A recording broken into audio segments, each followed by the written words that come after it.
सोहराब पकड़ा जाएगा, लेकिन अभी पकड़ेगी बीबी शीरी क्योंकि उसे पता चल जाएगा सोहराब उसके साथ खेल रहा है, उसे यूज करके सरदार बनना चाहता है। बीबी शीरीन ने तो अपने सरदार को खुश करने के लिए इतनी बड़ी कीमत अदा की थी। जब वो ये सब कुछ जाया होता देखेगी तो वो सोहराब की दुश्मन बन जाएगी, क्योंकि शीरी बेचारे ने भी सोहराब की खातिर उतनी ही मुशक्कत उठाई है जितनी बानो ने सरबुलंद की खातिर उठाई थी।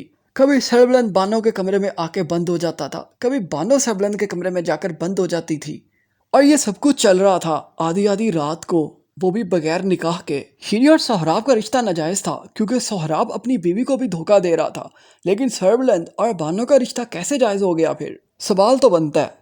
हमारी ड्रामा इंडस्ट्री इस तरह के रिलेशंस को प्रमोट करती है जिसकी वजह से हमारे वो टीनेजर बच्चे जो यूनिवर्सिटीज और कॉलेजेस के अंदर पढ़ते हैं ऐसे रिश्तों को अपनाकर इन ड्रामाज के कपल्स को अपना आइडल समझ रहे होते हैं। लेकिन इन्हें बताएगा कौन, आवाज़ उठाएगा कौन? अगर मैंने आवाज़ उठाई है तो इसे आगे पहुंचाएगा कौन? तो आप कुछ और नहीं कर सकते तो मेरी वीडियो को शेयर तो ज़रूर करो ना। अरे अगर रिलेशन में रहना है तो निकाह करो ना, उसके बाद डेट्स भी मारो, इंजॉय भी करो, जब वेल सेटल हो जाओ उसके बाद रुखसती करवा लो।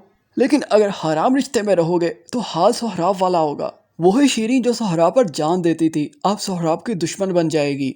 उधर तोरसम खान को भी होश आने लगेगा, उसे भी पता चल जाएगा उसका मामा उसे सिर्फ यूज कर रहा था। लेकिन जब जाफरान खान को यही बात पता चलेगी तो वो तोरसम को रास्ते से हटा देगा, क्योंकि जाफरान खान अब सोहराब को डायरेक्टली यूज कर रहा होगा। क्योंकि एक चीज तो आप ऑलरेडी देख चुके हो, सोहराब का जाफरान खान के साथ राब्ता तो ऑलरेडी है और ब्रिज का काम करती थी शीरी।